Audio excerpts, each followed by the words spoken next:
You ever stare up at the night sky, all them stars just chillin', twinkling like diamonds on black velvet, and wonder who the hell put 'em there?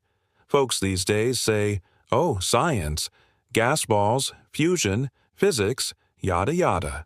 Nah, that's half the truth at best. The other half? That's the story nobody tells anymore, the one about the 7 sisters. See, back when the world was still stretching its legs, before cities, before TikTok, before we paved over rivers and named 'em streets, the sky was empty. No stars, no constellations, just a big old sheet of darkness. Looked like a busted TV screen. Quiet, endless, and creepy as hell. And into that black stepped the sisters. 7 of 'em, all born out of the first breath the universe took.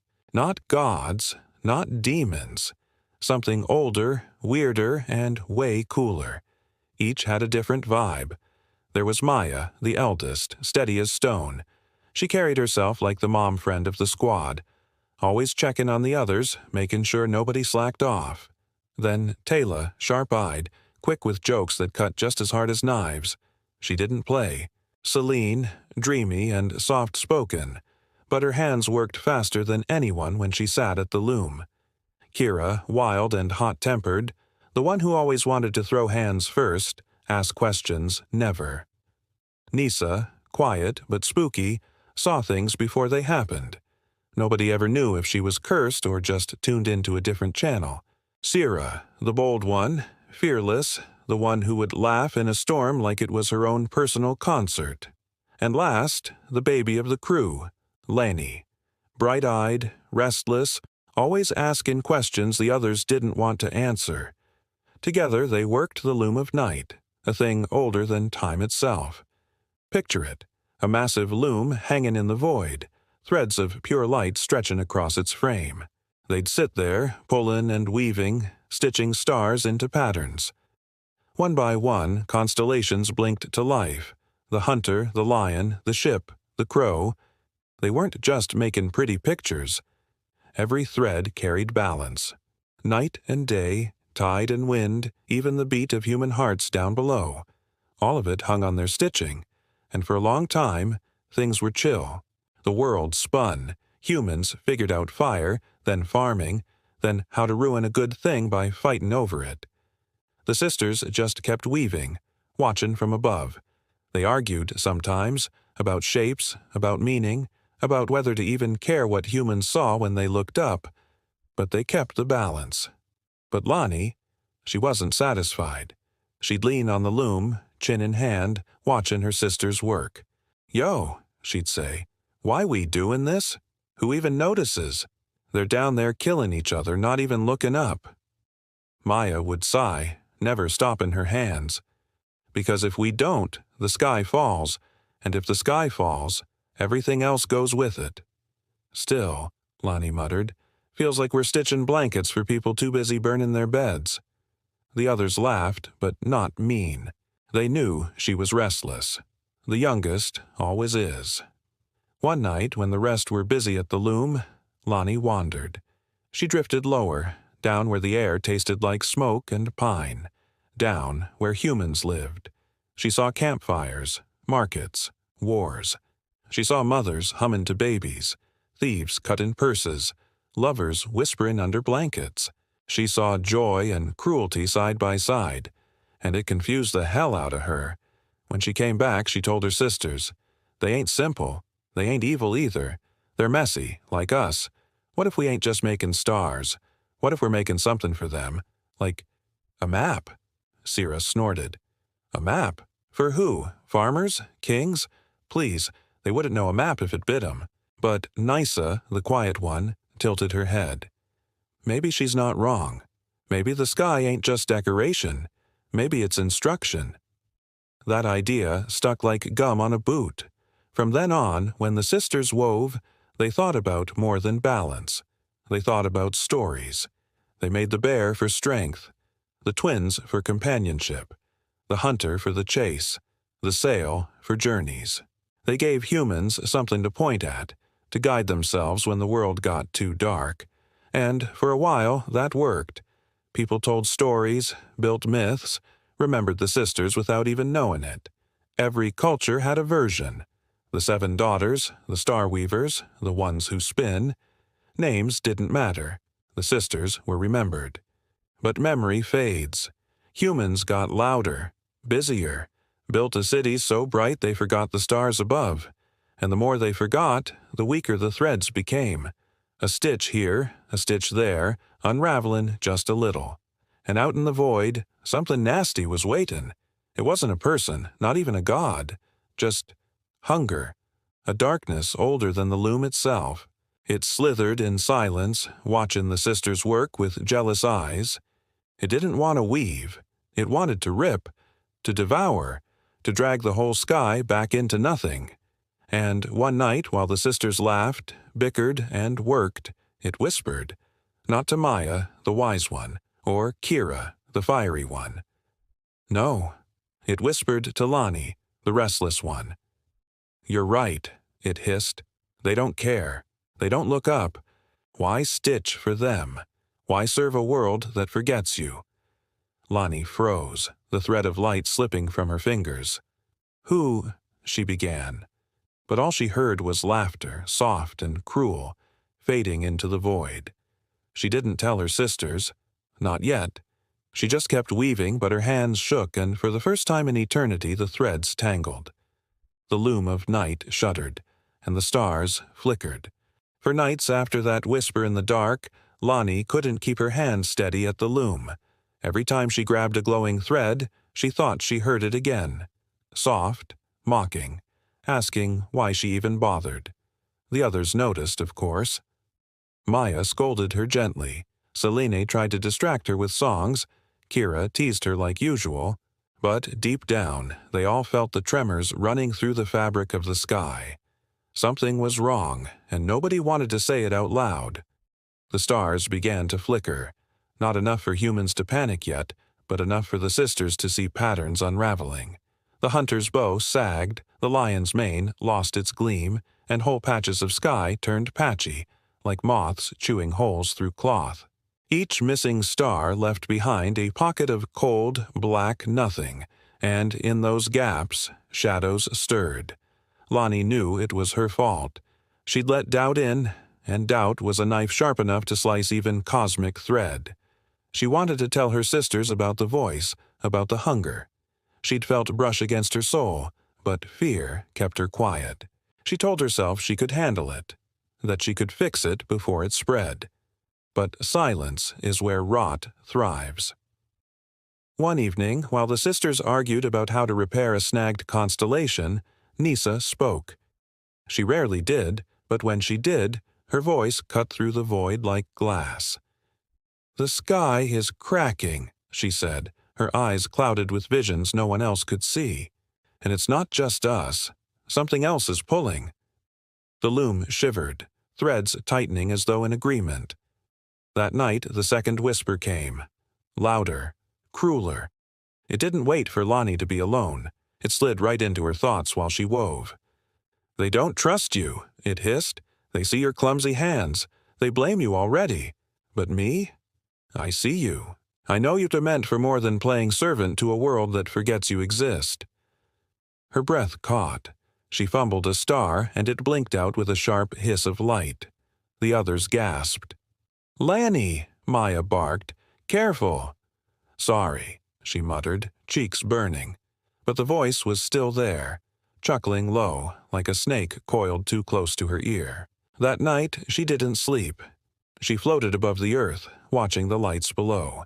Cities now sparkled brighter than the constellations she wove. Torches, fires, lanterns, even crude street lamps, all burning away the need for stars. Humans were forgetting, and the voice wasn't wrong. When dawn came, she drifted back to the loom. Eyes red, fingers trembling. The sisters wove, but tension knotted tighter than the threads. Kira snapped at Sira mocked Selene, and even Maya's patience thinned. The loom itself strained, vibrating like a string pulled too tight. Then it happened. A sound tore across the void. Not thunder, not lightning, but a ripping, like fabric shredding. The constellations flickered wildly, stars bursting like sparks from a fire, and in that rent of blackness something pushed through. At first it looked like smoke, then like claws, then like eyes. Too many eyes, glowing faint, hungry, a monster older than language, something the sisters had unknowingly been keeping locked away with every stitch of the loom. "The seal," Nisa whispered, horror spreading across her face. "One of the seals has cracked." "What seal?" Lonnie asked, panic twisting in her chest. "The ones we were never told about," Nisa answered, voice breaking. "The ones beneath the stars." The thing stretched, pressing against the tier, and a scream like iron bending filled the void. The sisters threw themselves at the loom, weaving furiously, pulling threads across the rupture. For hours they fought to patch it, light spilling from their hands like rivers of fire. At last the tier shrank. The creature recoiled, and the fabric of night sealed shut, scarred but intact. The sisters collapsed, exhausted, sweat and starlight dripping from their brows. But when they looked around, they realized dozens of constellations had gone dark. Huge patches of sky were nothing but shadow. The world below looked up and saw the change.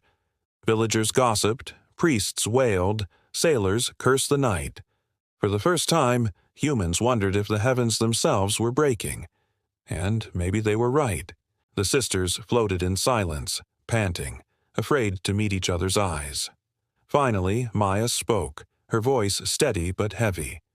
"We cannot let this happen again. Whatever that thing was, it is bound beneath the stars. If the loom falters, if the threads unravel, it will break through." Kira's fists clenched. "Then we fight?" Nisa shook her head. "No blade can kill it. Only the threads hold it back." "And if the threads keep breaking?" Celine asked, her voice trembling. Nobody answered. Only Lanny heard the voice again, soft as a sigh. "See? They're lost. They don't know what to do. But you could be the one to free it, to end all this pointless weaving. Imagine a sky without chains. Imagine being remembered forever as the one who broke the pattern." Her stomach twisted. Part of her wanted to scream, to confess, to beg her sisters for help. But another part, dark, hungry, curious, wondered if the voice was right. The sky above the world had fractured, and though the sisters patched it, the first real war in the heavens had begun. The tear they thought they'd stitched was only the beginning. It started subtle, stars going out one by one, like candles snuffed in a draft. Then came the noises. People on Earth heard them first, low groans rolling through valleys at night, rattling windows, waking cattle in their pens. Nobody believed it was the sky breaking. Priests blamed demons, farmers blamed storms. But the sisters knew. They felt the loom tugging at their fingers, threads fraying faster than they could mend. And then the shadows slipped through. The first creature fell into the oceans. Sailors swore the waves reared up taller than mountains as something enormous twisted beneath. It had eyes like suns, but no warmth, only hunger. For 3 nights it stalked the seas, capsizing fleets, dragging whales into the abyss. When the sisters wove new constellations to cage it, it laughed, a sound like whale song reversed, and dived back into the dark, waiting. Another burst from the deserts. A thing with wings of ash, each beat whipping storms across the dunes. Its scream shattered glass from Cairo to Carthage. People carved charms, lit fires, begged their gods, but the sky stayed black. The old ones weren't fully free yet. They came half-formed, shapes bending in and out of logic, sometimes beast, sometimes shadow, sometimes nightmare. But every time a thread snapped, another slipped through. The sisters fought like hell. Kira burned her hands raw, weaving fire threads to hold back the desert beast. Celine sang till her throat bled, binding sea monsters in chains of melody. Maya carried the weight of all of them, anchoring the loom as it shuddered. Nisa screamed visions until her voice broke, seeing futures where the whole sky tore apart. Kira hurled stars like javelins, reckless but brilliant. And Lani. Lani hesitated. Her fingers trembled every time she touched the loom. The voice had grown louder, sliding into her ears like warm oil. "Look how weak they are," it murmured, "stitching scraps while the world burns. Why fight the tide? You could end it. Tear the loom yourself. Free it all." She wanted to resist. She really did. But every time she looked down at Earth and saw humans lighting cities brighter than the constellations, she faltered. What if the voice was right? What if they weren't saving anyone, just dragging out the inevitable? The night the fourth monster came, the sisters almost broke. It rose from the forests, a shape like roots and bone, taller than mountains, stretching branches tipped with claws. It blotted out the moon, and the ground below cracked open under its weight. Villages vanished. Screams echoed into the heavens. The sisters threw everything they had at it. Maya called every thread she could. Kira lashed out with fire. Celine sang. Sira slashed. Nisa guided them, blood running from her eyes. Together they bound it in silver chains, dragging it back into the black. But the loom screamed as if alive, splitting under the strain. Half the constellations winked out. The sky looked sick, patchy, bleeding light. And in the silence after, Lani realized she was crying, not just from fear, but from guilt. Because she had let one thread go slack, just one, just for a heartbeat, and through it, she'd felt the shadow slip its fingers deeper into the world. The others didn't see. They were too busy patching, too busy breathing, too busy surviving. But Lani knew. The voice wasn't just in her head anymore. It was in the loom. It was in the stars. It was in the cracks where the old ones pushed. That night she floated apart, hugging her knees, staring at the pulsing red star that had grown larger, brighter, hungrier. The voice spoke again, smoother than ever. "You can't stop this. They're blind. But you could lead them. You could burn this broken sky and build a new one. A sky where you are remembered." And for the first time, Lani didn't say no. She didn't say anything at all. Down below, the humans whispered of doomsday. Prophets claimed the gods were at war. Sailors swore they saw eyes in the sea. Farmers blamed eclipses that lasted too long. Whole kingdoms began to fracture. Priests fighting over whose god was angry, whose sacrifice would fix it. But the truth was above them, silent, unseen. The wrath of the old ones had begun, and the sisters' grip on the sky was slipping thread by thread. And in that unraveling silence, betrayal was only a heartbeat away.